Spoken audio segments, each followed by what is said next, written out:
realized I was muted and you didn't hear any of that. Hello, everybody. Welcome back to Darren After the Credits.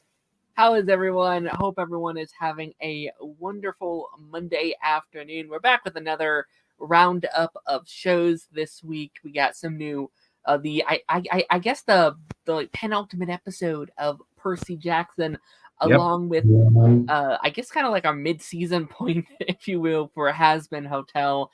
It's kind of crazy how they've done these episodes, but I guess this would be like the halfway-ish kind of point for it. Darth, how are you today? How's it going? How's your week been? Good. Thank you. I've been doing a whole deep dive into Percy Jackson that we're going to be getting into next week. So I'm very much looking forward to that. And I'm glad, like I said, I'm not going to do it. I'm not going to watch the movies. And here I am caving a week before it finishes, right? Oh. But I'm so glad I did, because honestly, it made the show so much better for me, in my opinion. Yeah. Because there were a couple of good choices in the movie, but so many bad ones. Yeah. Right? Grover dancing on the stage. Don't get me started. I could be here for the whole hour that we're talking. Honestly, horrendous choice. Why was he banging and eating cans? What was that about? You know what I mean? Like There's a lot there. Yeah, we're just gonna leave that alone. We're not gonna get into it. But basically, I'm very excited. How are you doing? I am good. I was thinking about this throughout the week. I'll be honest, you've been doing like this deep dive into Percy Jackson. I've been on the Hazbin bandwagon all week, man. It's been in my mind. It's all I can think about. I've had those songs on repeat. I finally did the YouTube pilot. I don't know if you've seen the YouTube pilot yet. Yes. You did? Okay. I finally got around to watching it. I was like, oh, this adds so much context to what I I was like, I should have started with this. Oh my gosh, because it really is a pilot to what episode 1 was. And I was like, there's no way it could be like a proper pilot, because they introduced everything's really good in the first episode. Nope, it's like a whole prequel. It gives you so much more info on like Lilith and you're like Alistair and like all these characters that we love. It's so much more context there, and I'm so happy about it. I've rarely seen a pilot and series work that way, and that's the best way to work. Every time I've seen a pilot for something that gets picked up, and then episode 1, it's literally the same thing. The same episode, if anything, tiny things changed, right? Yeah, so let's do it again. Yeah. Silly me, just assumed that's what we were getting. Right? Yeah. But, oh my God, no! Like you said, it's literally episode 0, and we are so lucky. So lucky. I honestly, as wonderful as the talent was, and pivotal and at the time, right, for the pilot, I do have to say that the choices that they have made via casting and to make the artistic changes they have, to lean in more with Sir Pentious, right? I gotta say, the right calls.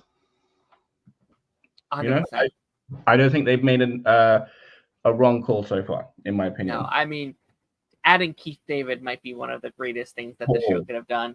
Because, again, there's nothing against that, that original actor that was playing that character, but you can't get better than Keith David. They're just hey, we have, because I kind of felt nothing for the character in that pilot, which wasn't their fault, because he wasn't a character yet. Not really. He was just, poof, you're here now, and then we'll meet him later on. I was like, oh, okay, I'm getting way ahead of myself. I'm so excited to talk about this week's episode of those shows, and we can talk more about the pilot when we get there. But we're going to be jumping into our first thing. Let's look at the chat really quick. We get Kai in the chat once again. Hey, Kai, how's it going? Kai said, be right back. Going to take a shower. Have a good shower, Kai. I hope that goes well for you. But yeah, actually, really quickly, I just kind of want to cleanse my palate. I want to talk about this on the pipeline this week, but just because it is very fresh, and I do just kind of want to talk about it really quickly. Did you see the newest DCU news that had just dropped? Probably not. I other than what I'm doing, I've been in a cave. Okay, cool. So this is breaking news for you. Mm-hmm. We officially have our casting for Supergirl. Millie, I hope I'm pronouncing that right. has officially been casted as a character. James Gunn has officially said, "Hey, welcome to the DCU." It's official. It's finalized. We have our Cara Danvers in the DCU. Again, I'll talk about this more on the timeline now. But she's the young one that ends up as Matt Smith's partner, right? Yes, she's in House of the Dragon. Yeah. Or was, I guess. Was a House of the Dragon. Yeah. Okay. Great. Honestly, to be in that franchise, not that it's got a whole prestige over any others, but they do cherry pick their actors very, very well. So for her being a part of House of Dragon means that she's a very, very talented actor, and she's very excited to see what she can bring. Because while every director or every producer or every creative hand that has their own take or portrayal that they want to kind of have of Supergirl, the core of it comes from the actor. And every person that has played Supergirl has played her differently. Even when she is cardboard and Kryptonians and stoic, everybody's had their own take on it, and they've done very well. So I'm very interested. So good for her. Yeah, I would 100% agree, and I think she might. I think she balances that perfect of should you cast a known actor and should you cast someone popular. I think she balances that line because again, House of the Dragon, one of the biggest shows on TV currently. That show's massive. But also, if I went on the street and was like, "Hey, do you know who this woman is?" A lot of them probably could tell me who this woman is. So I think they balance that well of them being able to recognize who it is. Say, hey, that's blank or that's blank or whatever. But no, I think this is awesome. I think you literally change her hair color, you would literally get I don't know from half of the people that have seen her on House of the Dragon. 100%. Even just a few shades lighter, you're gonna get people going, "Who's that?" Yeah, I mean, if she wasn't if that literally wasn't a photo from that show, I would be I have no idea who this is. And no, I also think she's going to play that very stoic, very badass Supergirl that I think they're going with, right? I think it's going to be a very different one from the stuff we know from the Arrowverse. I think she's going to be very different from what we saw in the Flash, more in line with what we saw in the Flash, but still very different from what we saw in the Flash. So yeah, I'm very excited for this, and it's also the first casting outside of the Superman stuff, right? I think this is some we have the Waller stuff. But that, we've known that for a while, and I guess the creatures as well. But this is kind of one of the first outside of the main Superman and creatures. So we're moving along here. We're getting a lot of these. I mean, Batman soon, hopefully. Hopefully. Tasha's, I love the casting. Hell yeah.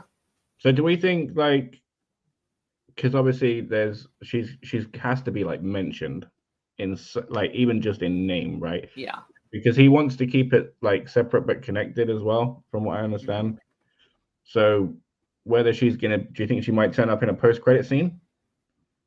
Because not every post-credit scene has to set up the next project coming. Sure.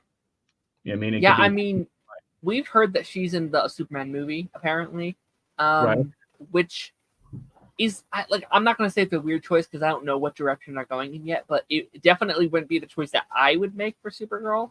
I would have had her maybe appear in a Waller, or maybe a post-credit scene. I could definitely see them setting her up in the Superman movie or something. Well, this is the thing. From the picture and the stuff that James Gunn has shown that he's taken inspiration from for Supergirl, it's on the stuff where she was on a chunk of Krypton rocking around for a while, right?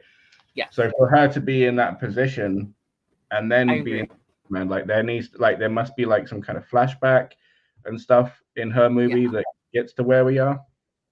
Yeah, I'm expecting that. I was even wondering if it's a prequel, like her movie takes place before Superman's movie, or there's a time jump in the post-credit scene and we kind of get to try and see how she got to Earth, Yeah, I would say time jump because if you did a whole prequel after the movie that you just released, where you've got a whole thing going, sure. After the whole reason that this needs to be done because everybody can't keep up, that's just going to be tripping people up at the start. Sure. 100%. Yeah, no, I'm going to be out. I'll be honest, I'm really excited like for her movie. Like I think out of all the roster, that's one of them that I'm most excited to see. Because I think that could be really, really cool. I think they're going to do something really special with that movie. But we will have to see to kind of see where we go. And again, I'm excited to start getting more of this casting. Again, I don't know how far out her movie is because it's not 2025. I assume not 2026. Maybe a 27, and even then, that's a bit away. Like it's a couple years out. But yeah, let's jump into our first show here, and that's Percy Jackson and the Olympian, season 1, episode 7, our penultimate episode. And Taj, if you're still here, if you want a link to talk about the show, dun, dun, dun. You're more than welcome. Just let me know. All right, episode 7. So this, like, I was really looking forward to this episode. I thought there was a lot hanging on it. I thought that this episode would do most of the like heavy lifting within the show. Going into the final episode, I was like, all right, this is going to do a lot. We're going to build up a lot. Now, I think you like this one more than I did, so I'm going to let you go first and kind of what your general opinions on episode 7 was. Did you like it? Did you not like it? How are you feeling? I absolutely loved it. Honestly, I thought it was the best, if not one of the best episodes of the whole season. It took a massively like different portrayal of Hades than we saw in the movies, which I'm really, really interested by.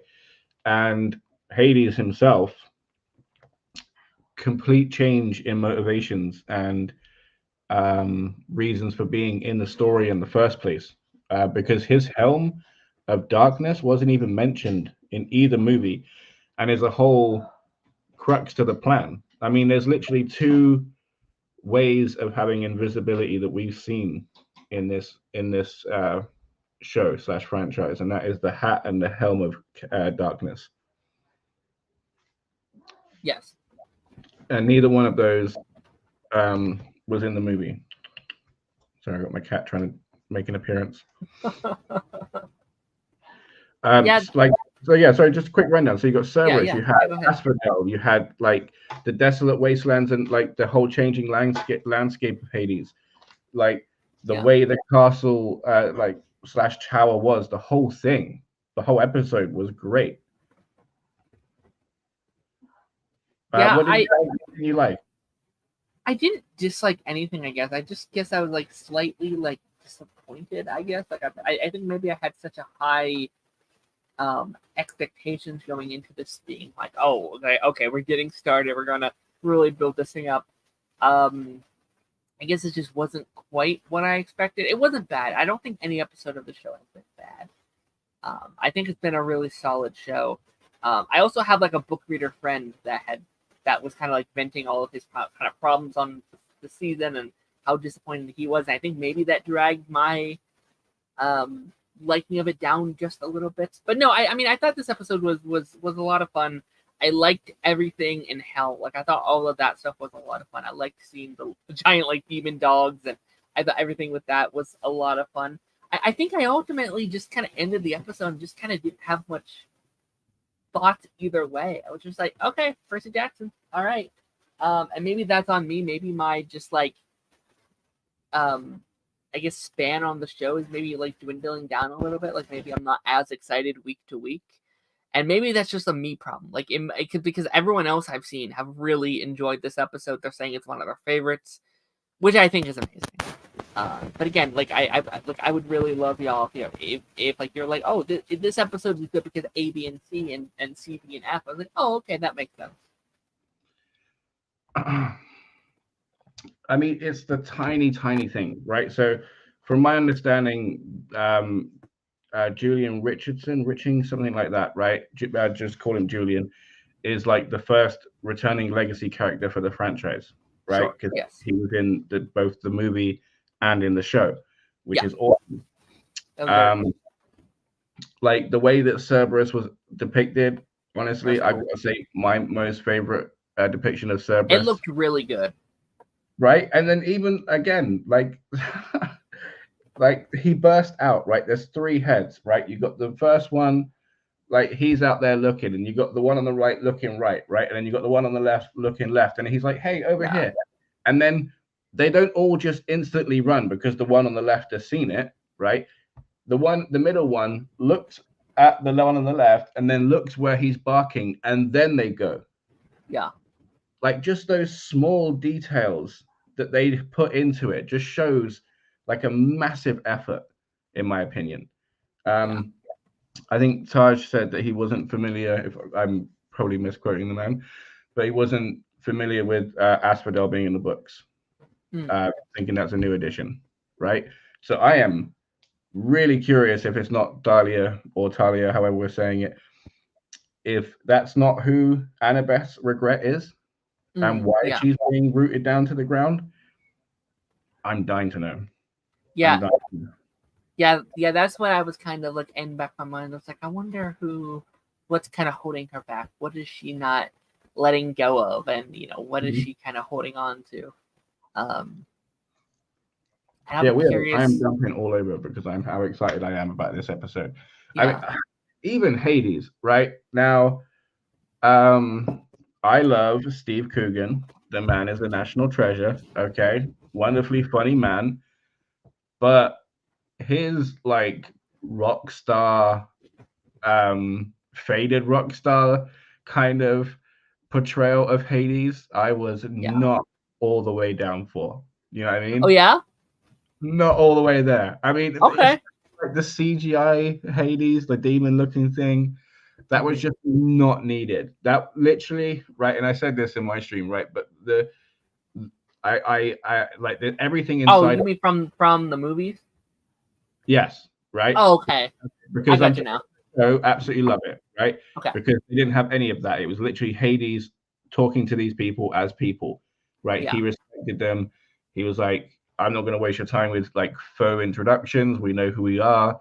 And then Percy was like, right, I see you're cutting the bullshit, and I'll raise you a whole extra slice of those scissors, right? Let's just get down to it. That was great, right? And then in the movies, it was just all spectacle and nonsense. And everything inside of me is screaming that, like, this was another Christopher Columbus project, which was a book series, which, like, in my head was a reaction to the Harry Potter franchise, right? Yeah. Yes, there are book adaptations, but this was a part of the surge in the early 2000s because of it.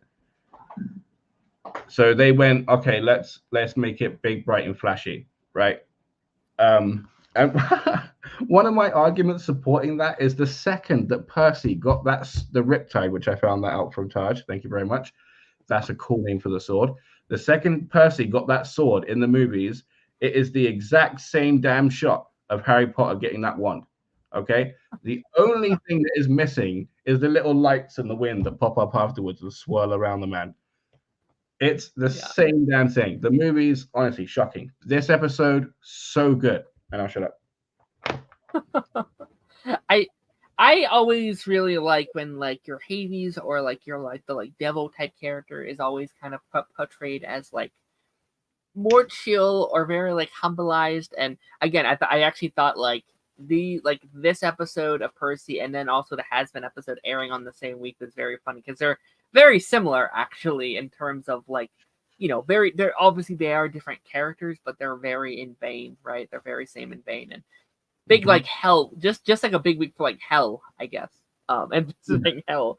But no, I mean I always enjoy that, and I think when you have a character that's just he's bad, right? He's just a bad guy because evil exists and he has to be like the king of that evil is often very boring. Like I think it's a very boring approach. And I do like that in most cases, Hades is just like, I got the short end of like everything. Like, yeah, like they got the water and they got like the sky and I was just stuck with the underworld and he kind of just makes the best of like that situation. He's like, all right, cool. Yes. I'm just going to live down here. I don't want the problems of my brothers. They fight all the time. I'm chill down here. I'm trying to mind my own business. And I think the actor that they casted for this episode was a lot of fun to watch. It's like, hey guys, are you guys hungry? Can I help you? What do you, he's just kind of chill and being like a nice guest. So I think he was probably my favorite part of this episode. Okay, so something I just thought about, right, is there's Poseidon gathering his forces and rallying them in the ocean. Zeus, I imagine, is doing the same. And then you're going to have the small group of people that are involved in trying to resurrect Kronos. Apparently, Ares is one of them. Mm-hmm. But then thinking about it, you're also going to have like a group of people that just do not want to be involved. Yeah. That are going to want to be in the same way that Hades is. You know what I mean? Like just wanting to keep the status quo. And I wonder if Hermes and Hephaestus are on that side, because I find it very interesting that Sally Jackson was frozen in gold in the same way that Percy was like 2 episodes ago. Mm. Is that just a skill that everybody has, or was he involved? Yeah. Yeah, that's a good point. That's a good point. I don't know. I Speaking liken this Hades to Hela from What If season 2. Yeah, sure. I can see that. And I love that. I love that because the only way that she got that crown back was she was like, oh wow, yeah, I've been on the wrong path, and then boom, and that's exactly like Hades didn't even have that realization. He's just been for years on that path apparently. Yeah. And I love that. I love because he's such an easy motivation. Like that's such a Disney trope to go. And this is a Disney Plus show that's gone, no, we are going in another direction. We are not going to be just so cookie cutter. We're going in another direction. Yeah, I would be very curious to kind of see what the books did with Hades, because again, like you mentioned, the movies and the shows have gone very different directions. I would imagine the books went more towards the side of things. But I'd be shocked. I don't know. I would just be kind of curious what direction the books went. I think from what I remember, Taj said that the books and the show have gone in a similar way. Yeah. That's what I would have imagined. Thoughts on the Poseidon and the Is that my audio or yours? What's that? Is that my audio or yours? I didn't hear nothing. I'm sorry. There's like a crackling in the mic. Oh, I don't know. I didn't hear nothing. It might be mine. Is it better? Yeah. Okay. I'll let you know if it goes back up again. Okay. But thoughts on all the like flashback stuff in this episode, because there was I think this was the episode with like the most flashbacks that we've gotten. Thoughts on just kind of all the like Sally stuff and young Percy. So painful. Oh my god. That kid, man, what is he, like 9? Is just throwing out emotional haymakers. Oh, he's really good, yeah. Like he's a heavyweight champion. Like, oh my god, honestly. It's like, why are you trying so hard to get rid of me? I just would never do this to you. It's like, oh, 1, 2, I'm winded. Ow. Yeah, no, I couldn't be did it. Oh my god. I also I think that Poseidon and Sally's relationship is very, very difficult. And as Taj said in his reaction video, I didn't buy it in the movie. I didn't look at these 2 people and think they were phenomenally in love, that he decided that, oh, well, there's a risk of war here, but I'm going to try for this relationship. You know what I mean? Now, as wonderful as that woman is, like Catherine, I think her name is, right? They just didn't have that chemistry. They didn't have that anything in anything. Do you know what I mean? And these 2, like they were sat next to each other without even looking to each other, which it could be how some, like I was saying to Taj, like it could be a visual representation of how people think of prayer. You know what I mean? Like you're talking to somebody side by side, but you can't see them. You know, like for me, that's like kind of what prayer is. If it's not somebody in front of you, it's somebody by your side. You know what I mean? And oh my god, he just did so well. He did so well, and then the stuff that He obviously that did. we get to Yeah. at the end, where he's like, when he basically uses her words again, of you want him to find out who he is, you want him to understand his soul, his character before my Yeah. family has anything. So then, Yes.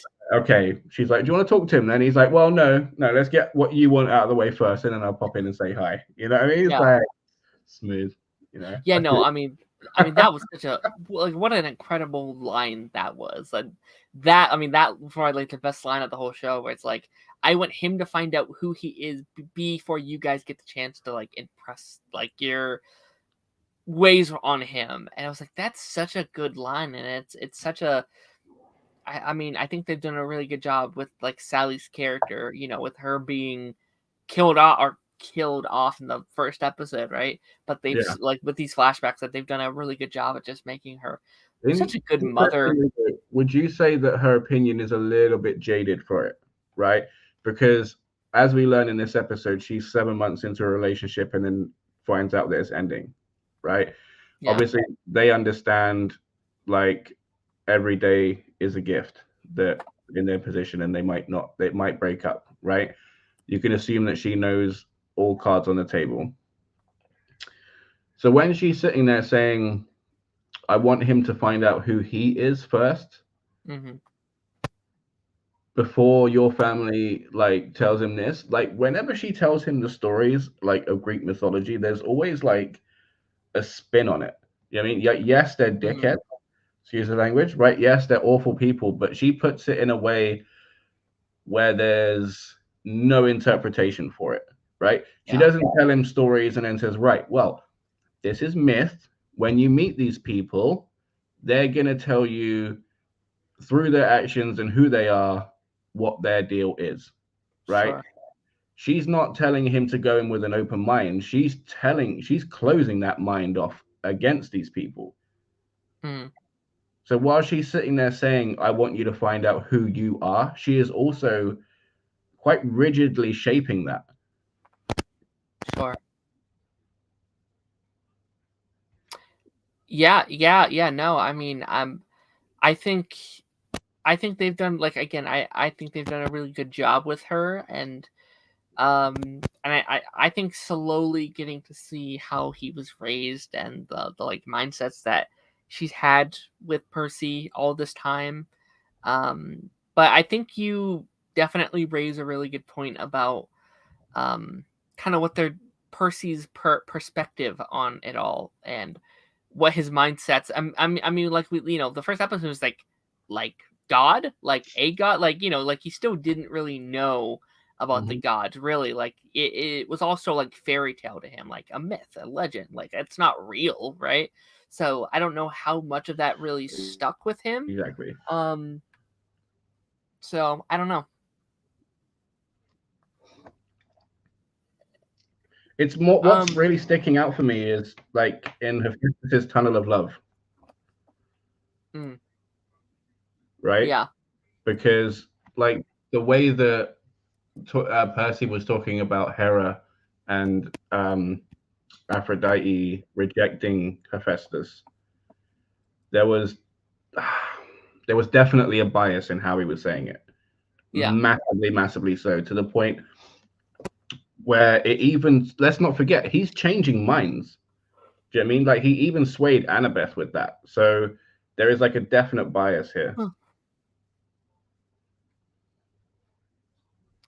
That is very true.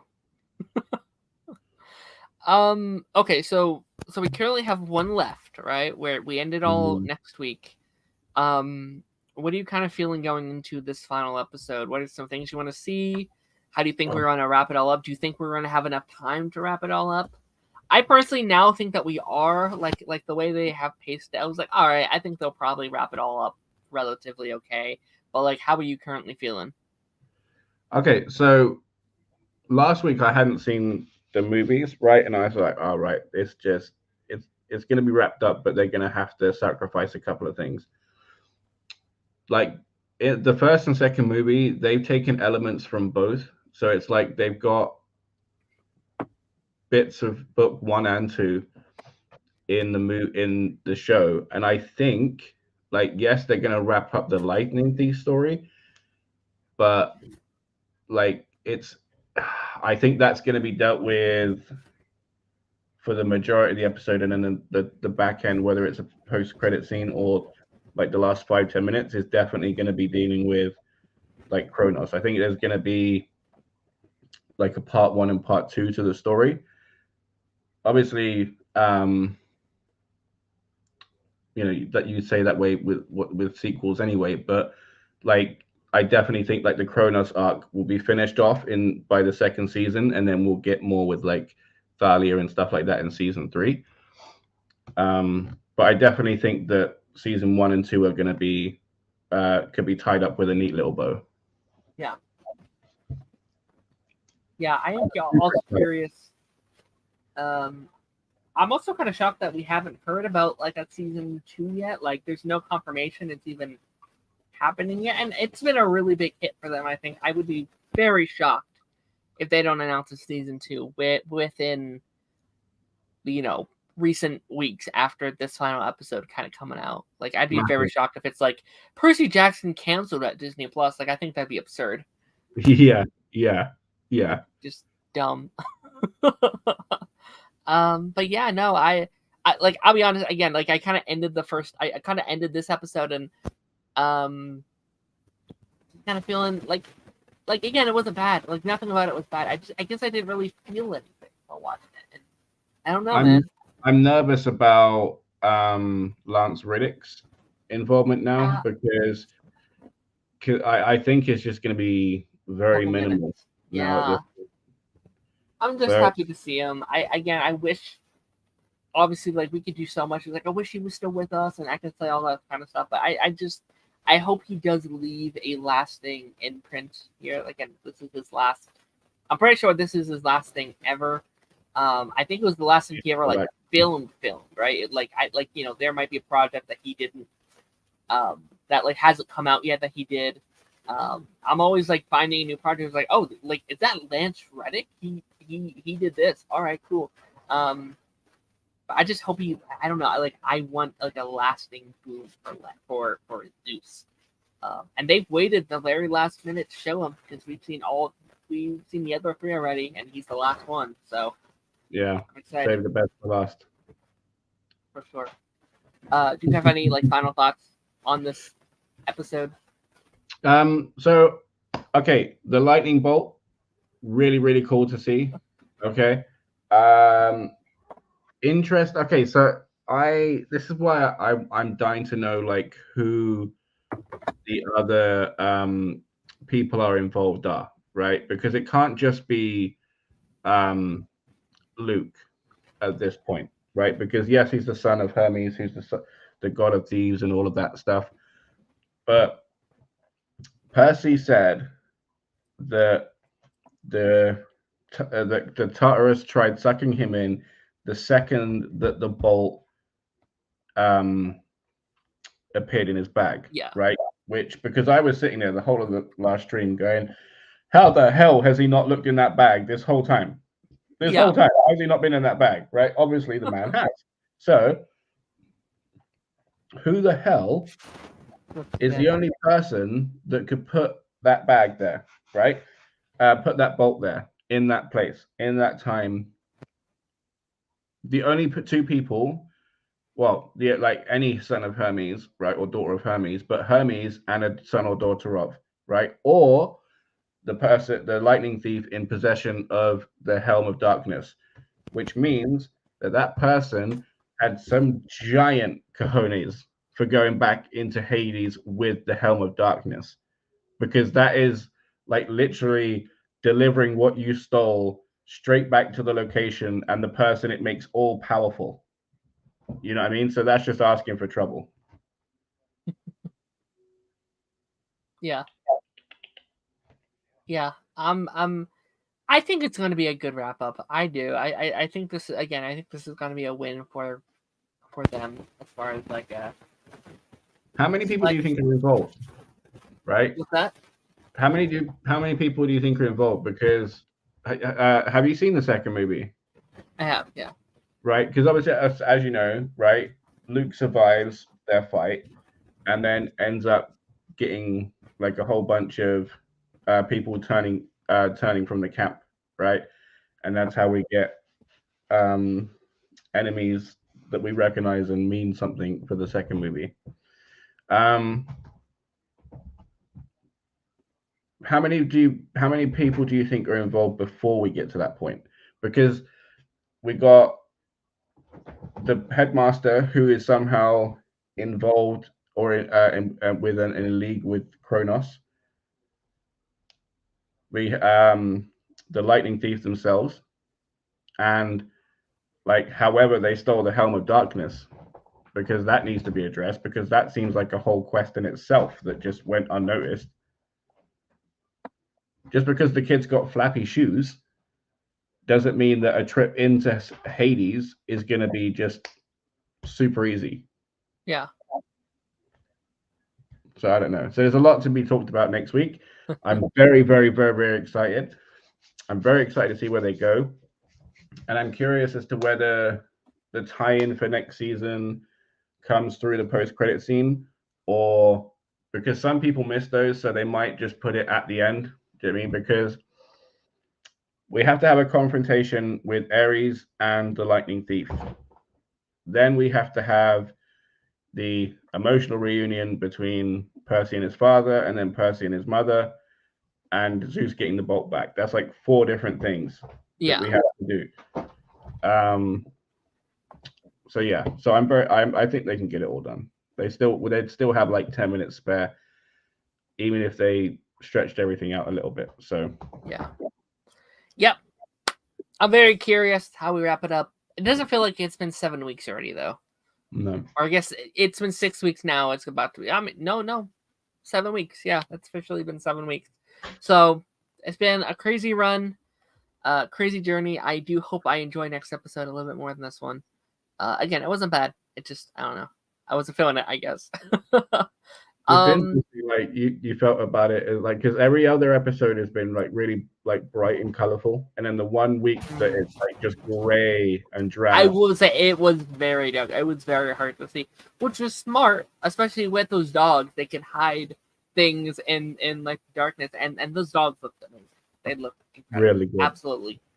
On a like TV budget, that looked really good. Like you could throw it inside a theater and you'd be good to go. Alrighty, we're gonna be moving on to our second show today.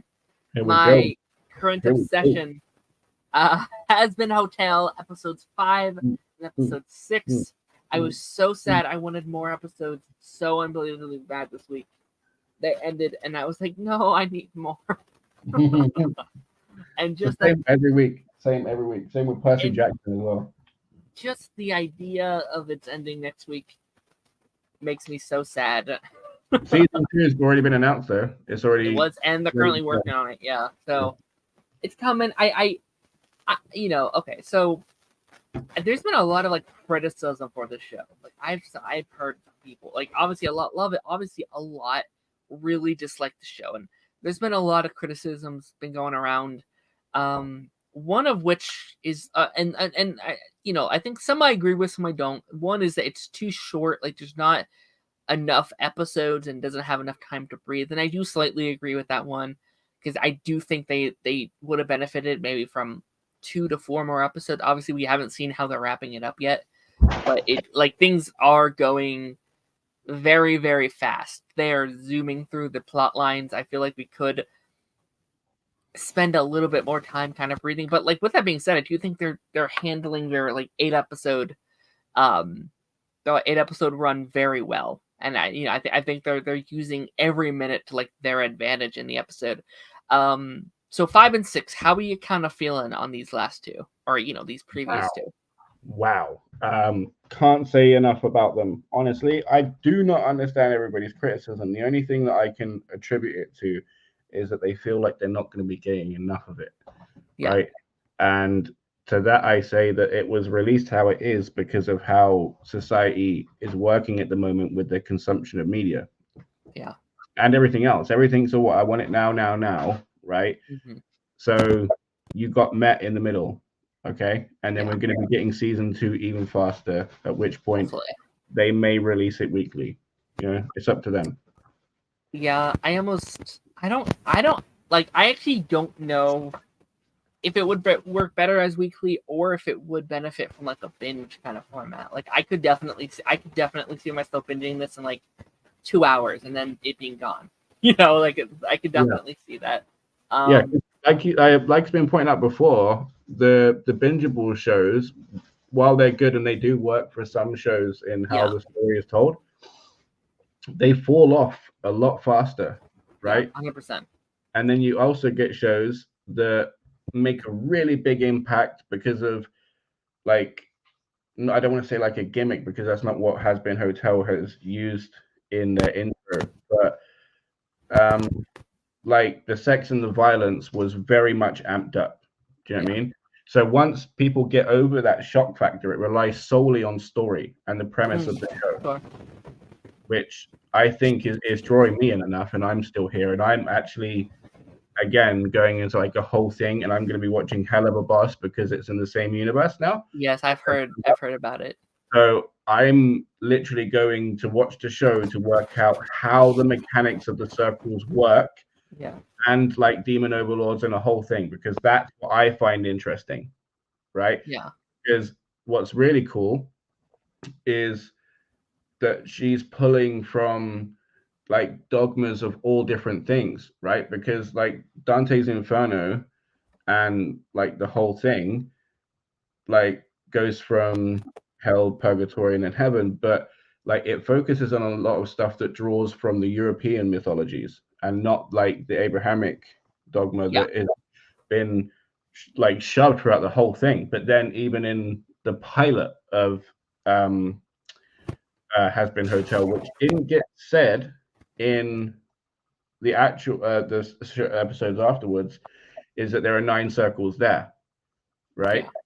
So then, sorry, I'm rambling a little bit, but if you look at Dante's Inferno, something that doesn't line up with the show is that each circle represents a different thing. So separate sections of people are going to be at each in each circle, right? But when you look at the show, everybody's different. There's not like, oh, there's betrayers over there, and oh look, there's greedy people. You know what I mean? Or like, oh, it's just all greedy people. Like, so it's really, really interesting how the show works, and I'm just very much here for all of it.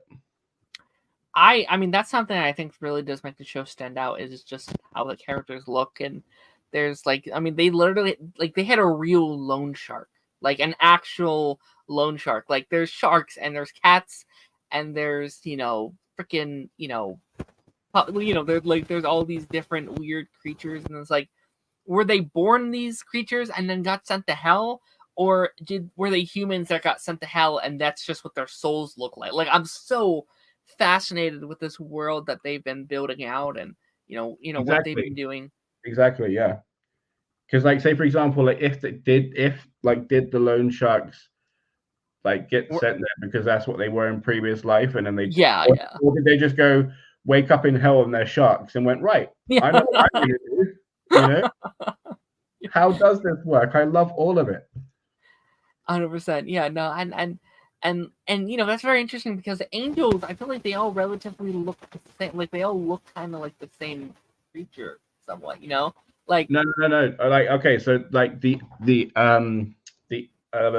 what they called the exorcists, I would argue look very similar in their helmets, right?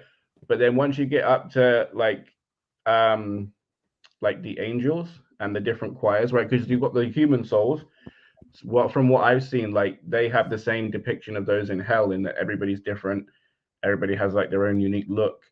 But then the angels, when they're not wearing the masks, as even Sarah was wearing a mask, which is a whole trippy thing, they look different, right? Because you got some that are the eyes with the cogs, some of them are normal faces, some of them are like the elongated faces, which may be the mask, I'm not sure. So they are quite different, and I'm really, really, really interested to know, because I found it interesting in episode 5 that Lucifer seemed afraid of people that would have technically been lower than him. When he was up there, he was like one of the higher, top archangels. So, like, he would have been one of the people running the majority of the show when God's on sabbatical and doing whatever he's doing up there, right? He was one of the main guys. So for him, like, so that's like his power level still. He still has that power level. So for him to still be, yeah, no, I'm not talking to Sarah. And then she's like, please. And he's like, okay, fine. Yeah. Like, that says like a whole lot. Yeah, I'm actually very curious where we're going with God. Like, we haven't even tackled it. I don't think they've even said like God at all. Like, they haven't, like, it kind of like at this point it seems like Sarah's like the highest voting thing, and I was like, wait, no, there should still be a God out there. Like, there should still be someone on the like tippity top. Does he know what they're doing? It doesn't maybe seem like he doesn't. Like, maybe he's not even really conscious about what's going on. He's just like chilling. He's like, they can do what they want. I'm just gonna sit up here. Possibly, or maybe he does know, and he's just kind of like contributing to it all. I have no idea. Okay, so Sarah is a seraphim, right? Those are the highest choir of angels. They are the angels who are attendants or guardian before God's throne. They praise God, calling holy, holy, holy is the Lord of hosts, and you get cherubim, which is what Emma is, I think. Mm-hmm. Cherubim rank after the seraphim, and are the second highest in the 9 hierarchies. And then thrones are pure harmony. Humility, peace, and submission.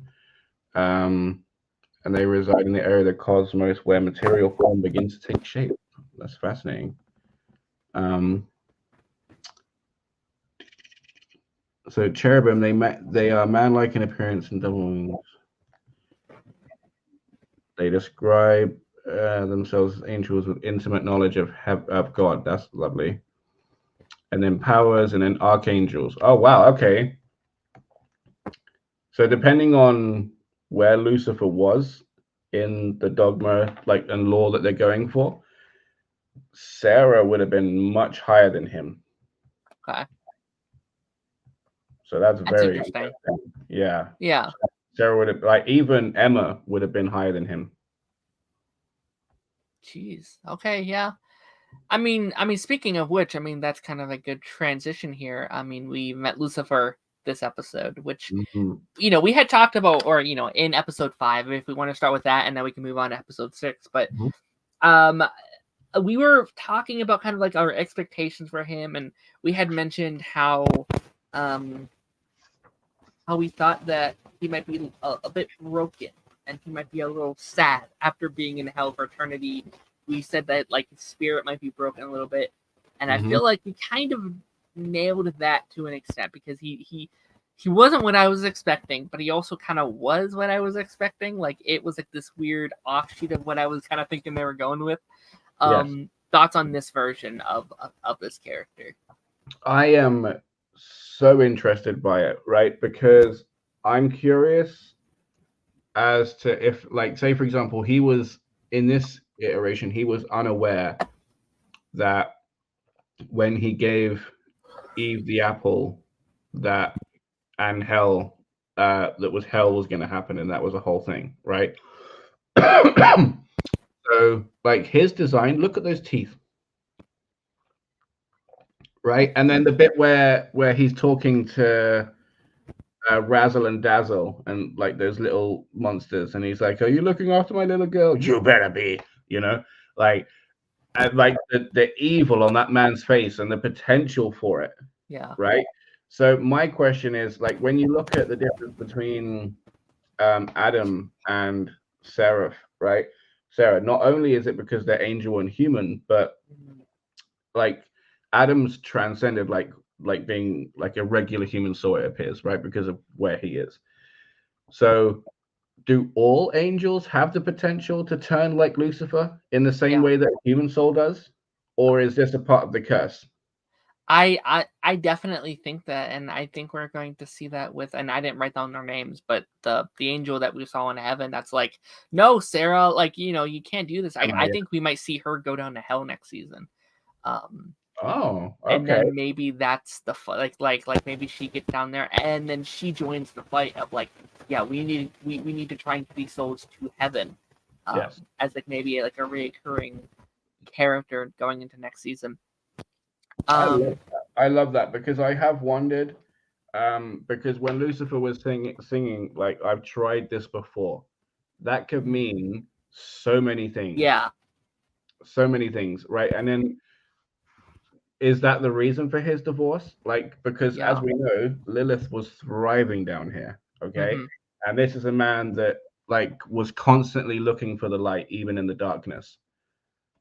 But then that also contradicts with the myth, right? Because before he turned up, Nifty was there, like, oh, the original bad boy, like, and all excited because of the myth that precedes the man. Sure. So where does that come from? 100%. And I think that's kind of also the, I mean, the like devil is the like prince of lies, right? Like, like he's all about lying and like getting his way that way. So maybe none of it was true. Like maybe it was all about like reputation. And like I think, like even in this episode, like as we go into it, like you do see that there is a bit of that in him. Like he isn't just like Charlie, where like Charlie is like butterfly and rainbows and love and cuddles and kid. Like she is she's fully off the scale. She wants to be in heaven. Like she belongs up in heaven. Like she really truly does. So I thought it was very interesting to kind of see this, like kind of like a mix of these two, and see how she did, because I like, again, Lucy is definitely not the version we're typically used to seeing. But he's not the, this evil like dictator that's like ruling over hell and he's enjoying his kingdom of darkness. Like we're used to this Hades type character. So I'm also just so much missing context that we still have about what happened with Lilith and him and her daughter. Like in the song, we see her take Charlie away from him, and we were wondering, is he like a deadbeat dad? Did he leave her? Like, what is it? And it seems like no, he loved his daughter. She took him away from, she took her away from him, which kind of led to them being distanced. What's funny is like he's had the reverse in that he's like the princess locked away in the tower. Yeah. Obviously I feel like that was made worse after the divorce, but from Charlie's stories, that seems to have been the case during the marriage as well. So another question that I have is, how old is Charlie? And how, right? Because there's, as something that was stated in the pilot, as well as episode 0, is that there are human souls, mortal souls, and there are demon souls, or what, there are demons, and whether or not they have souls, I don't know. So I don't know if Charlie is doing all of this with like the knowledge or assumption that she can't even do this herself. Because if she's a demon and demons don't naturally have souls, because she has one parent that had a soul. So there's a 50-50 chance of whether she's going to have a soul at all. So she could be helping everybody get into heaven and not even be able to get there herself. That would be a really interesting twist. That would be actually very fascinating. I'm also just curious, and I don't know if my audio is better at all. I tried to fix it. Is it better or is it same? Much. It's better? Okay, cool. No, I'm just very curious kind of where we end the season as well, because like, do we end it with like them killing all the people in the hotel? Do they assassinate more? Like, how do we end it? How do we go into the next season? I feel like there's so many different ways that they could kind of go about, because again, we have 2 left. One I would have to think is about Lilith, right? And about like expanding her, and just showing anything about her, because we know nothing. Although I do think we're going a certain direction with her that I'll be curious to talk about. So apparently Charlie is over 200 years old. Oh, goodness gracious. But that makes sense. So now I'm even more curious about whether or not she has a soul or not. Yeah. And yeah. So obviously we're going to be getting to it, but before I forget, in the pilot, there's a portrait of the family. Somebody called them Yes. The Magna family. So Alice is looking at Lucifer. I don't know. Wait, is this episode today? It was episode 7. So, Alistair's. No, wait, it might be the pilot. But basically, he's looking at Lucifer, then at Charlie, then at Lilith, and then he's like looks her up and down, and then smiles a smile of familiarity. Yeah. So I am even more on the train that she's the reason he's there in the first place, and I think that she's the one that holds his leash, as Husk would put it. I think she's the one that has his contract. Yes. And I think I'm 50-50 as to whether him fucking with Lucifer this week was purely selfish or an addendum to the mission of helping Charlie, you know? Yeah. Like drive a wedge between Lucifer and her. Like, don't let them get too comfy, because I kind of want her on my team, you know? Yeah, that's I think we're on the same length. I think episode 5 proved that she owns him. I think that really, I mean, just the fact that we found out that he has a caller as well. Someone's controlling him, and like that song with those two, with the Lucy and Alistair, I was like, why all of a sudden are you pushing the like father agenda? Like why? Like how did this come up now? Like you know, this was never a thing previously, and like I was wondering if it was like a thing where like if Lucifer comes by the hotel, push him away from her, right? Or like try to wedge between them. That was always kind of part of the mission. And I ultimately think that's going to break her heart as well when she finds out that Alistair really doesn't care about Charlie. He's just there because he has to be there. And I mean, everyone else has to be there because he made them be there as well, right? Most of them, at least. So yeah, it will come down to a matter. I say it come down to a matter of choice, because once the reveal happens, and then say for example he leaves, and then could be the big bad of next season, it will be on to everybody else as to whether or not they stay. But then also he holds the contract, so he does have a level of control over where they go. So she could, for a time, be left all alone, like you said. Yeah, that's gonna be very interesting. And also with a Vaggie, like obviously it was a big thing with the like big twist at the end of the episode that she was an angel. That she was an angel, and she got her wings clipped, and she was stuck there, and Charlie kind of took her in, and that might be a thing of like, it's all about choice, where like you didn't like did you really want to be with me? Like did you really believe in this, or did you was this your only choice to get back into heaven?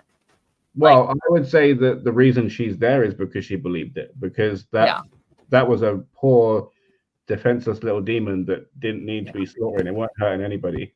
Yeah. And then obviously she's there because she wouldn't exterminate. So yeah.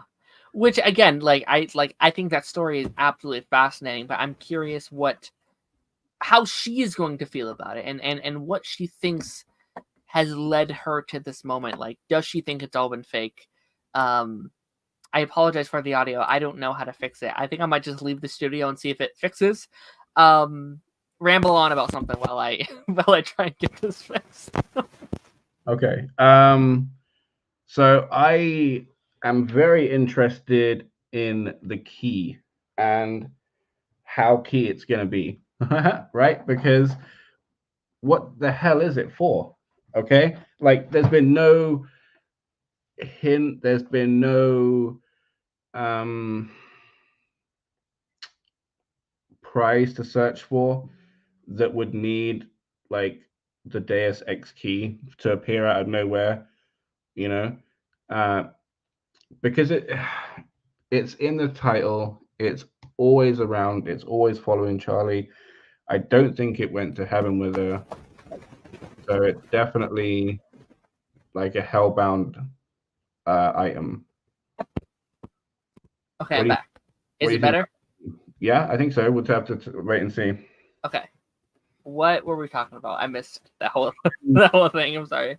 I'm super curious about the key that was Mm. also a cat. The Oh, shadow. sure.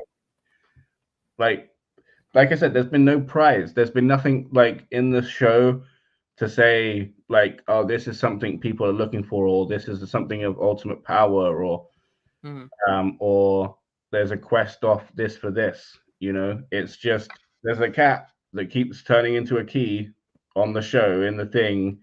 Oh, in like the intro. Yeah, I Mm. feel like that's something. I feel like there's more to that because it does Mm. shapeshift in the show, right? Sure. So I don't know. Yeah, I have no idea. I feel like that could be something. I feel like that's not just like for fun, Yeah. you know? Thoughts on the songs and these four songs that we got in this newest one. Really, really good. Still don't take the top place. Of Still, Loser. that is still loser, and then Yeah. poison. And then, funny enough, after that, Alistair, his intro song to Hell. Oh, yeah. You know, I love that. I love that because that gives like a whole little bit of context to him that we don't really get anywhere else. So it's Each fun. song is so good though as well because it isn't just a song. It's also so much lore in each song. Like it isn't just a song because it's a song. It's they are literally telling the stories within the Yeah. songs. I think that's what makes it so captivating. It's not just like, oh, you fade off because they went out to sing a song. It's like no, this is big stuff. Like this is the biggest stuff of the whole episode. Yeah. And I thought all of them were really good. Like the first Lucifer, one, Lucifer and Alistair song was real good. it was really cool. Yeah. Real nice. Yeah, no, I think the final song in the sixth one, was just so good. Like Yeah. there's a point at the end where like both of them are singing. It's like why? Well, like this is unfair. Why are we getting like why aren't they going up to heaven? I didn't know you did this. Like these are double standards. I was just like, oh my gosh, this is so hype. This is so good. And we find out that Adam was the instigator behind the extermination. Yeah. And that Lucifer was the one at the meeting and just sat back and said yes. Yeah. We don't know why. We can assume that it was almost like a part two, like a mediation between like post-divorce, you know, because obviously Lilith was with Adam. Lucifer came along and said, "You don't need to be subservient. This is a whole existence that you don't need to be having. You are better than this." Oh, great, cool. And then they got sent to hell for giving Eve knowledge, so she wasn't a mindless robot. You know. Sure. Yeah. Yeah. No. And talk about Adam. Like I man, I hate this guy so much. They've made him so unlikable. And yet once he starts singing, he's just like, yeah, this is hype as hell. I can't even I know, like I've been waiting for his death since we found that dead angel. But the second he starts singing, his song in like the first episode, it might be my second favorite from the show so far. It is just like, oh, you son of a bitch, but I was like, oh, this is hype. I can't even deny you this. And also just like his double standard, like he seems to be the only one with like everyone else in heaven at least tries to pretend that they're morally okay. He just in the council being like, well, fuck this. Like, I was just like, why do you get a pass? Why? And Adam of all characters, why is he in heaven? You know, again, I don't know what the lore they're picking from, but you know, like just like the Bible, you know, what I know from the Bible, he was the first person to ever sin. If there's anyone to go to hell, it should be him. Like, he should be the first one on that list. Send them right down. It was because of him that everyone else is in hell. He created sin. Like, that apparently they were, like, him and a whole bunch of other people were during a time. Obviously not in this law, but in like the version of the Bible, they were actually in hell, I think, and then they got rescued or some shit. Well, that might be Dante's Inferno. I was like, I've never heard this in church. I don't know. This is crazy. I have no idea. There was like a whole bunch of like Bible figures that were in the first rung of hell because they weren't baptized because it weren't part of the religion yet. So, and then they got saved by a whole like choir of angels. Yeah. So I'm kind of going down my list of characters here. I mean, I think Angel Dust is at least one of my favorite characters in the show. Her arc has just been insanely beautiful. Like, I've been thinking about that fourth one all week. Just her arc through that episode, and then how it continued through episode 5. I feel like I'm gonna blow your mind right now. You know he's a guy, right? Yeah. Did I say her? Multiple times. Oh, I'm sorry. Him. I'm sorry. I knew that I just said her. I'm sorry. I was like, whoa, what? No, him. Yeah, him. Yeah, okay. No. He's been one of my favorites within the show, and like episode 4 was, again, I couldn't stop thinking about it all week, just how powerful that was. And like they're at the like nightclub, and they chose. I mean, I'll say this. I think Charlie was very dumb about sending them to have a good night. I was like, you should be prepping just in case they want to look down on them, right? Be like, all right, like go to church or something, you know, like, you know, go to, you know, clean the house, or, you know, go to like a charity. Like, they would have a church that would not be dedicated to Satan.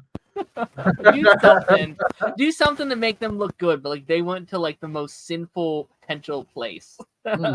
But maybe that was also in their favor, because it's like, well, even in the most sinful place, she's being good, and you know, she's showing how she has changed. And what? Yeah. I'm so sorry. I'm keep misgendering them. I'm so sorry. And what he did with like Nifty was heartbreaking. Like all of that was absolutely beautiful. The like, I am not letting him go down the same route that I went down. Like, I'm not I cannot let that happen to him. And her standing up to what, Valentino, right? The mob, his boss. That was scary. I'm a bit concerned for his safety when he has to go back to work. Apparently, I don't know. I went the other way with it, right? So I was like, it was smart of her to send all of them, because it guarantees that they have a good time, because obviously Angel knows how to have a good time. But one, I think that she's not without power, right? There's a whole bunch of naivety and like daddy issues and stuff, but I feel like she is a good judge of character, and I feel like she has like a whole level of power. So I don't think that she's just accepted Angel just because. I think there's like a reason, like she can see inside him that there is a chance at redemption. You know what I mean? Like, because she was very fast to put a boundary between Alistair and herself, right? She wasn't willing to just bend over backwards to accept any help to get redemption for these people. And that includes the people themselves, right? She wasn't letting Serpentius run around with gunships. Right? She was being real to herself and what her aim, right? So I think that the same is said for Angel, and she knew that there's good in him. So I think that like I think that she knew he would reach a crossroads in the evening, and that he would pick the right path. Whether or not that they'd be watched, I do not think that she was aware of that. Yeah. But I do think that there was going to be a point in the evening, because obviously Cherry Bomb was in the pilot, like episode 0. Yes. So she knows of Cherry Bomb. She knows of the destructive nature. This hasn't come out of nowhere. It was an informed decision. You know what I mean? So yeah, I think it was great. I think it was great. It shows a lot of trust. Because as well, if you remember, the start of the episode was her like with that beautiful mind board going crazy over how to redeem people, and she was talking about trust falls. Yeah. And this episode gave Angel a lot of trust, which allowed him to catch people when they were falling, which I think is amazing. Yeah. Yeah. No, I just thought that whole. I don't know. I just think these episodes as a whole have just really just proven itself and proven how much I've been loving this show. I do want to ask, because I think it was the creator. Apparently, I don't know if you've heard this yet, they confirmed that one of the hotel attendants is going to die next week. One will not be making it, apparently. Apparently, that's something that she or he has teased going into this final. So, which one of them do you think is not going to make it? Because I'll be honest, there is one in my head that you may not like, but there's one in my head that I think it might end up being. Do you know what sucks? Is I'm attached to every one of them now. They're really good. Yeah, there is not a one that I'm sitting there going, I could be this guy or this person. I want Nifty to be around till the end. I want Baggy to be around to the end. I want Charlie to be around to the end. Serpentious, he better stick around to the end. I'm telling you. I'll be staging protests, god damn it. Serpentious for the win, right? Angel Dust, like even Husk, man, that guy is a beautiful soul. Yeah. I feel like it could be him, right?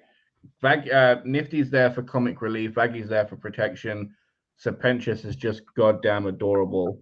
So like he can meld into any situation, and he's gonna be the punching bag. No, Serpentious, right? He's like the physical punching bag when you need that, right? Because Angel's too beloved a character and too confident in himself. Like he's a punching bag in a different way, right? As we know. Yeah. Like, say for example, like the stuff on the rooftop, right? That wouldn't have been as funny, like without Serpentious being there, right? So he's needed for that element of the show, unless you're going to bring in somebody else, right? So in my mind, who do you get rid of? But the person in the corner, like, yes, he has history, yes, he has power, but the most he does is offer like the bits of advice. Yeah. And I think that like there's yes, that's great, and that can be very useful each week, but that's not a function that anybody in the show can't perform. Yeah. No, the function is fulfilled by each of the other characters. He is extraneous at this point. I could see that. I would hate to lose him, mainly just because of Keith David. Because that gorgeous voice. Yeah. I don't think we're going to get rid of Angel Dust. But I could. I think how the show is set up, I think that would make the most sense with what they've done, right? With her going to heaven, him going to heaven, like, and the abuse with the boss, like, is the word where, like, maybe he does go to heaven, like he's about to go into heaven, and then the boss is like, oh hell no, you're not leaving me, and kills him or something, like right before he goes up or something. Like, how crazy would that be? But also, I think he's such a massive part of the show. Like, I think he's outside of the main two, and like Alistair, I think he's one of the most important one over Husk and over Nifty. I could care less. I could care less about Nifty, but like, there's not enough there for me to care about their death. You know, like, I don't think that would work. I think Vaggie is like less important than Angel Dust in terms of the show. Oh yeah, right? I can. Obviously, she's needed for Charlie, right? But There's a million shows that their lead loses their love. Yeah. Oh, I would hate that though. That'd be tough. But then the question is, right? The question is, what happens when you're double dead on them in hell, right? Yeah. What happens to an angel when they die? Yeah. What happened? Are they just gone? They just. This question has not been answered before because, from what it seems, the angel that died during the extermination is the first to do so, unless you count like holy wars amongst themselves. Yeah. Yeah, I don't know. Again, it'd be.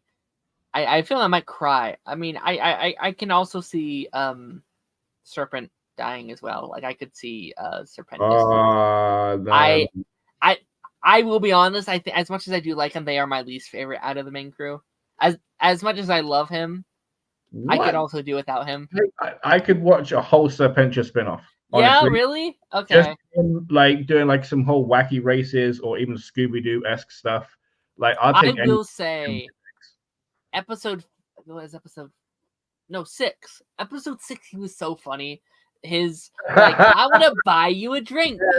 I want to buy everyone a drink. Oh my god! And it kept going on until the final one, where it's like, I want to have sex. I want to have sex with everyone. I was like, no, dude, no. Like they do say that love and hate is a fine line, don't they? And yeah. Then, oh God, like literally episode 0, he's there. You're my rival. Wait, you want to go out with me? Like, yeah. He has really grown on me. He plays a fast game. Let's say that. You know? Yeah. Oh, he's so funny. Oh my god. He's amazing. He's so. But again, good. I love every character. Like, I think every character would probably have me tearing up when they go. Then with Alistair, right? You can't get rid of him because one, too much of a fan favorite. Two, too much history to be explored. Too much to do yet. Still, like, there's so much we need to unpack there. Right, the whole radio show, the stuff with Lilith, and then again, once like he could have a whole turn and he could be a villain for season 2 easily, right?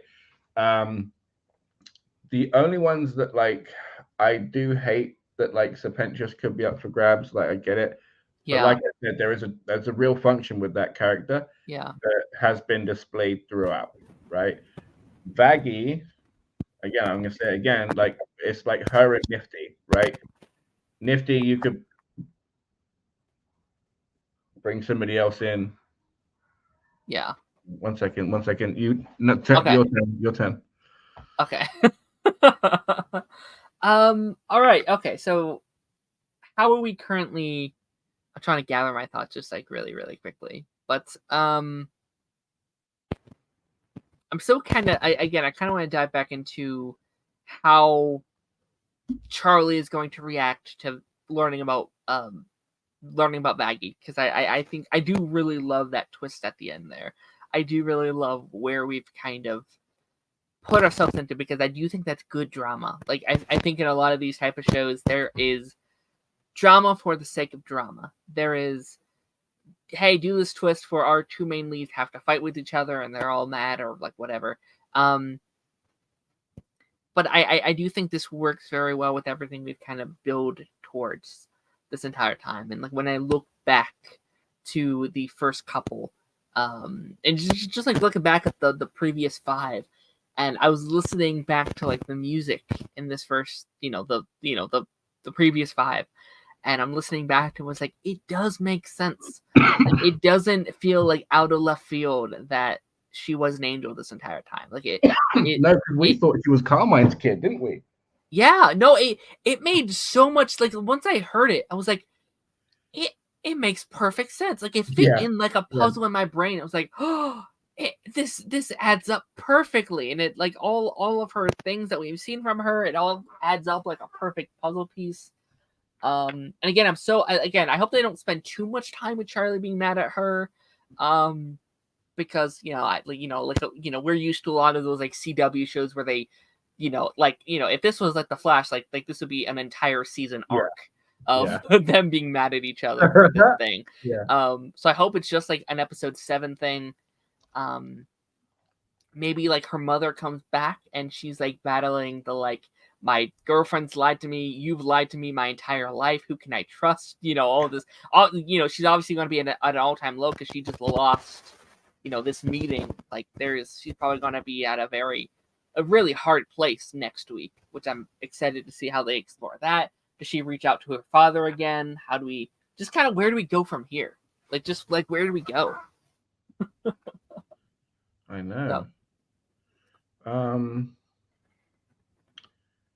Wow. So I'm just having a quick look into Camilla Carmine, because the fact that she has like angel killing weapons, I find fascinating. Because has that just come through innovation and science in hell? Has that come from Lucifer originally having an input in some like old style weapons like swords, bows, whatever have you? Yeah.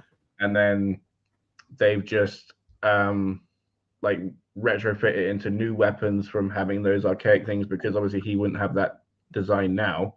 He sat there with rubber ducks. So yeah, what was up with those ducks?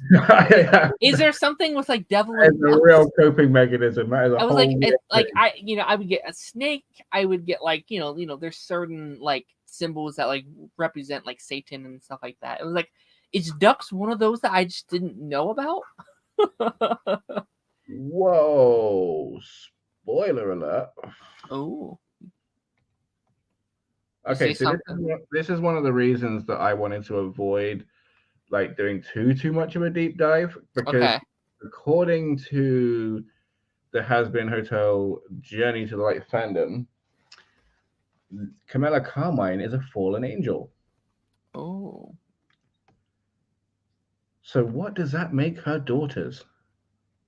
And so there was like a whole backstory of why she was targeted, right? Because in episode 0, you had, I'm gonna need to rewatch it, but you had the overlords all hanging out together.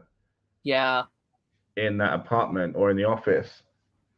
Like Zestiel, Carmela, I think the big dinosaur lady was there, So were her kids targeted, and then she had to jump on out of there and then go and save those kids?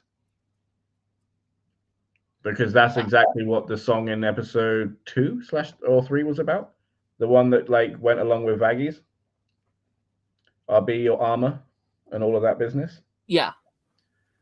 Like that was definitely talking about the night of the extermination. Yeah. Oh gosh, I love this show. There's just so much I want more of, and I think that is just a testament to how much I'm loving it. Like there's every aspect of the show. It's like I need to see how this happened and how this happened, and they're doing such good character work. I mean, everything with like Charlie and her upbringing, what happened with Lucy and her mom. Her mom is what I need most about. Like, how did Alistair get owned by her? Like, again, we don't know that yet, but I feel like we're pretty certain that that's where we're going. Okay, and also whether those 7 years. I feel like her having him as in command. There's a whole chicken and egg thing, right? So did she have command of him, and then he used his serial killer prowess in taking the overlords and then kidnapping them and then like taking their power and making himself more powerful? Or did he do that using his super serial killer skills? And then she got him. Yeah. And then she's like, oh, he's somebody to think about. I'll go get him, Plus, now that like it's shown that Alistair has a contract as well, I'm wondering how many of the overlords does that apply to, right? Like how high does it go? Yeah. There's a section of Pentagram City that is now a pyramid scheme. Yeah. And I wonder like if that's a good point. Yeah, and I wonder if Carmela is in that, or if she is, because she's like in the same power set as Lucifer, if she just has taken her own corner of the city and she's like, right, well, just leave me to do mine. Yeah. I'm so curious. And again, she could mass produce angel killing weapons. Now that we know that, right? She could mass produce these things, and if there is a holy war, heaven would be in trouble. Yeah.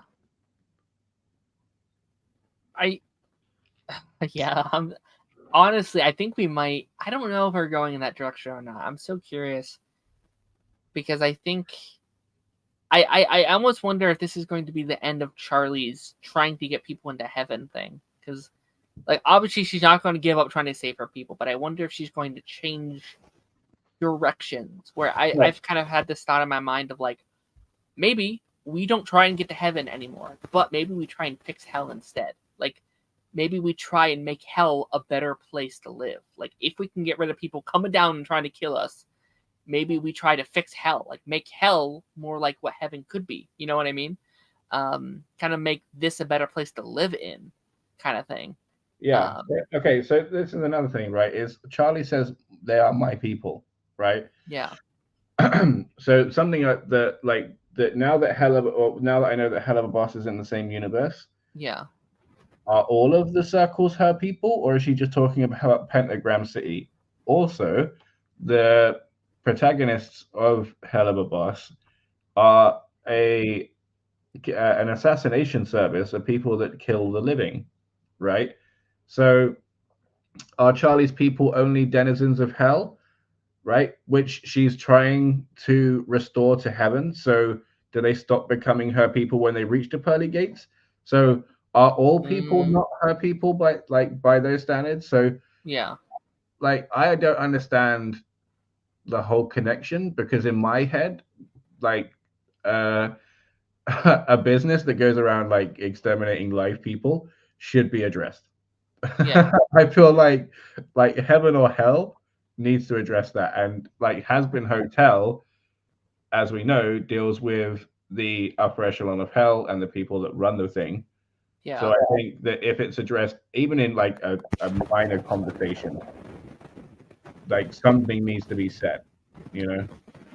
And I think this episode really came to light where, like, they really don't know what they're doing. Like, there really aren't rules. They're just like, you come up here and you come up here. Like, there isn't really, and like I'm curious how do people, like, who makes those choices? Is it God?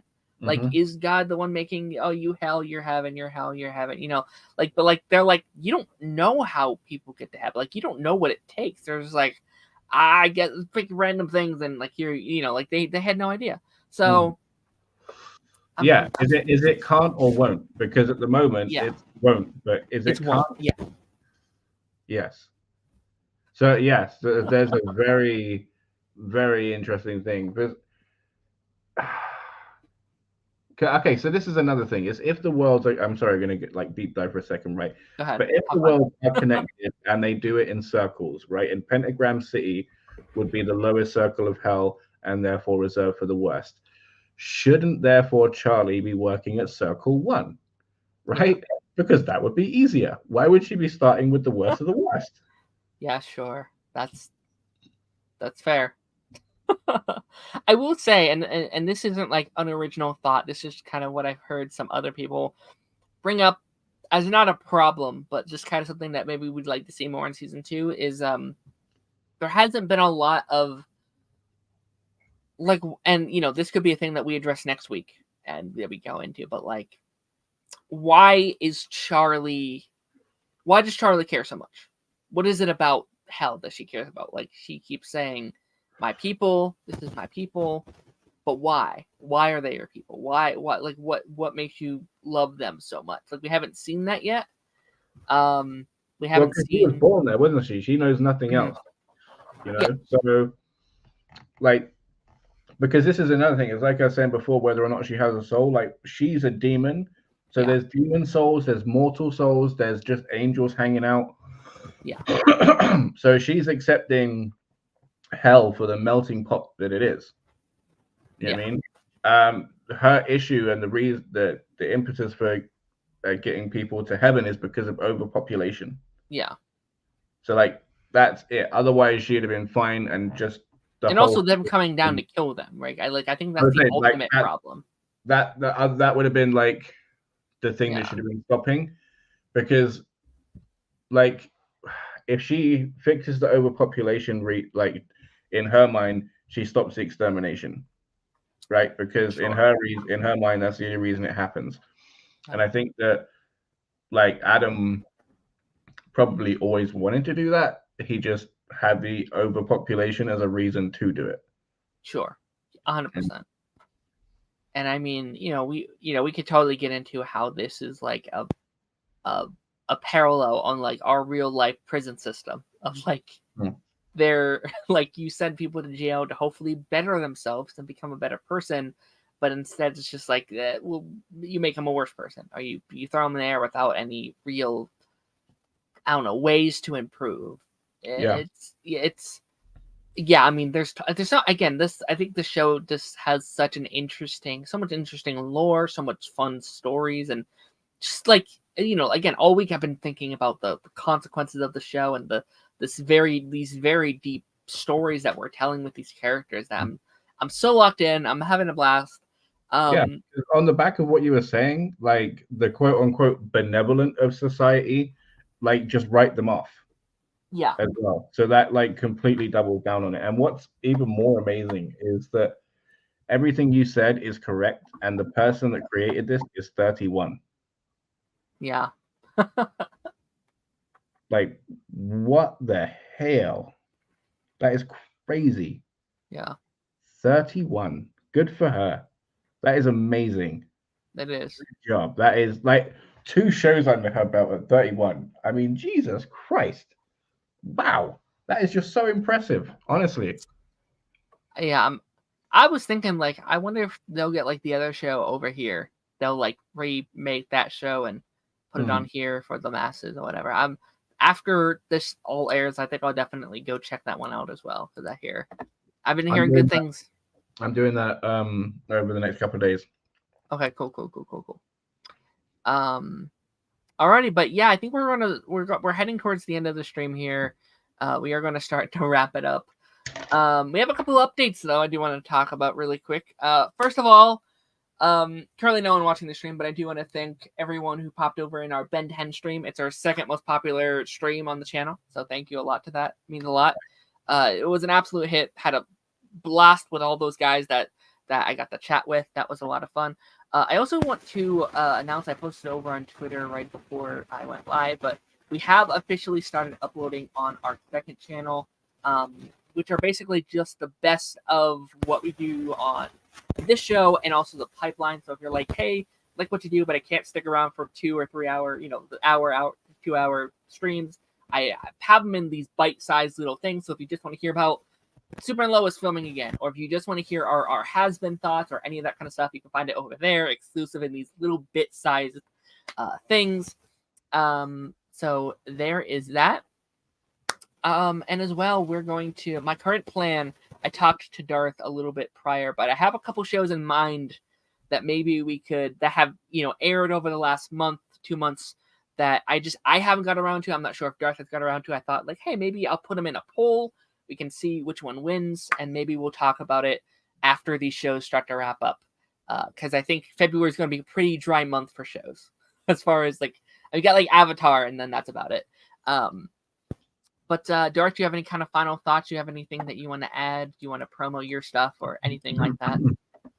Yeah, I mean, go check out my channel. But I loved that they leave a lot of questions with the show, right? And then with Alistair, for example, with his introduction, they were talking about Charlie was giving a speech about how everybody has something good inside of them, and then Alistair rocking up either gives the idea that he also has that, but is under the same situation that Angel is, or that he is the exception to that rule. And I am very, very, very excited about finding out which. This show has come out of left field, and it is lighted every week, and I just can't get enough of it. And I'm hoping Hell of a Boss is going to have the same impact. I don't think it is, if I'm going to be honest with you. I think that this is, in my opinion, a little bit better. I don't know why. I just have that vibe. Sure. But I'm going to be looking forward to checking it out. I can't wait for next week. I know. I can't wait, but also I'm dreading it at the same time. Then it's over for a while. and it's too short. It's too darn short. But guys, thank you so much for watching. This was fun. We'll be back next Monday. I'll have the poll up hopefully sometime this week so you can choose and pick which one. Oops. You pick which one that you want us to maybe talk about going forward. But without further ado, I will see you guys on the flip side. Bye bye.